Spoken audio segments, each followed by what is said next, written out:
رمضان رمضان رمضان يا حبيبي. بسم الله الرحمن الرحيم. السلام عليكم ورحمة الله وبركاته. Le jeûne et la mosquée. La mosquée, c'est comme dit le prophète sallallahu alayhi wa sallam, le meilleur des endroits sur terre. C'est là où il est demandé aux croyants de se rendre et aux croyantes de manière quotidienne, afin que le croyant s'isole, pour qu'il se recueille de manière profonde, parce qu'on est pris par la vie et on a besoin de coupures. La mosquée, c'est la caverne du croyant. C'est l'endroit où, en silence, il va demander pardon à Dieu. C'est l'endroit où, en silence, il va dialoguer avec son Seigneur et il va l'implorer. Ainsi, c'est une occasion en or, le mois de Ramadan, pour fréquenter la mosquée de manière plus assidue et plus régulière.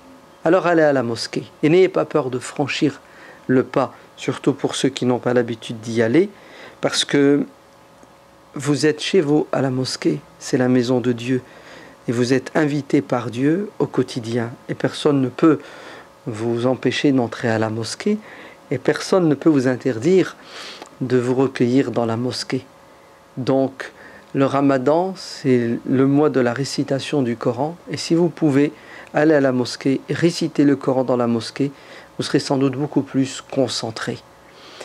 On va aussi à la mosquée pendant le Ramadan pour des prières spécifiques qu'on appelle les prières de la nuit du Ramadan, le Tarawih, qui se font d'ailleurs aujourd'hui en communauté.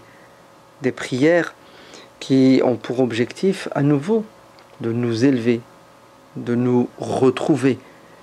Les mosquées sont bondées pendant le mois de Ramadan. C'est un constat flagrant et c'est bon signe, surtout quand on voit notre jeunesse qui revient vers la pratique de la salat, de la prière rituelle et canonique, et qui fréquente la mosquée. C'est pour ça que j'invite les imams et les responsables des mosquées pendant le mois de Ramadan de faire des programmes spécifiques à notre jeunesse qui est prédisposée spirituellement à quoi? À grandir et à évoluer. Il faut que les gens viennent à la mosquée, qu'ils soient bien accueillis au niveau spirituel. C'est pour cela, recueillez-vous pendant le Ramadan à la mosquée, vous êtes les invités de Dieu et la nourriture spirituelle se trouve à la mosquée, car là se trouve, comme dit le prophète sallallahu alayhi wa sallam, les anges qui nous accueillent avec des invocations et avec des prières et qui font des rapports journaliers à la prière de l'Fajr, à la prière de l'Asr, en disant au Seigneur, bénis tes créatures qui ont le souci de faire des pas de jour comme de nuit vers toi. Ils viennent vers toi en marchant, va vers eux en courant. Ils viennent vers toi en courant, comble-les de tes bienfaits. Donc, vive la mosquée pendant le mois de Ramadan qui ouvre ses portes 2 fois plus pour tous les musulmans. Et j'invite les femmes à aller à la mosquée pendant le mois de Ramadan, et bien entendu après le mois de Ramadan, parce que nos femmes ont tendance à quoi? À passer beaucoup de temps dans la cuisine, ce qui a leur honneur et bien entendu fait plaisir à tous ceux qui profitent de leur bonté et de générosité, mais elles doivent donner du temps à leur âme pour qu'elles s'élèvent. Et elles ne trouveront le repos que dans la mosquée, car à la maison, il y a beaucoup d'obligations et il y a surtout cet engrenage qui les empêche de trouver du temps.